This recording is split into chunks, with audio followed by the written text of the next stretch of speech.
দাঁড়ান ভাই দাঁড়ান, তাড়াহুড়ো করেন না, ভিডিওটা উপর দিকে টান দিয়েন না। ওনার গুরুত্বপূর্ণ কথাগুলো শুনে যান, অনেক কাজে আসবে জীবনে। জোর করে কারোর থেকে গুরুত্ব আদায় করতে যাবেন না। আপনার ব্যবহার আচরণ যদি কাউকে মুগ্ধ করে, তাহলে সে অবশ্যই আপনাকে গুরুত্ব দেবে। একটা মানুষ যখন আপনাকে গুরুত্ব দেওয়া শুরু করবে, তখন সে এমন ছোট ছোট বিষয়গুলো আপনার কাছে শেয়ার করবে, যেগুলো শুনে আপনি রীতিমতো অবাক হয়ে যাবেন। ভাববেন এইসব ছোট ছোট বিষয় এতটা গুরুত্ব তার সাথে আপনাকে বলে যাচ্ছে।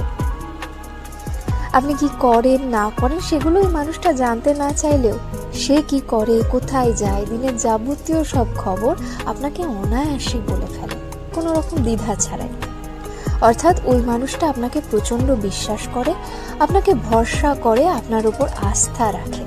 কেউ যখন আপনার কাছে তার নিজের সব কিছু শেয়ার করে যায়, তখন বুঝে নেবেন আপনি তার কাছে একজন গুরুত্বপূর্ণ মানুষ।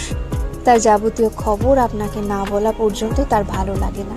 সে চায় আপনি সব কিছু যেন জানেন। আপনার কাছে সে নিজেকে তুলে ধরতে চায়। জীবনে এমন কেউ যদি আপনারও থেকে থাকে, তাহলে তাকে হারাবেন না প্লিজ। বিশ্বাস করেন, অমন মানুষ লাখে একজনও খুঁজে পাওয়া দায়। এই যুগে কারো মনে জায়গা নিতে পারা আজকাল খুব সহজ নয়। এটা বড় ভাগ্যের ব্যাপার। মানুষটার বিশ্বাস রক্ষা করে চলবেন, দেখবেন আপনার কোনো বিপদে আর কাউকে পাশে না পেলেও ওই মানুষটাকে ঠিকই পাশে পাবেন। এই স্বার্থপর যুগে মানুষ এখন কেউ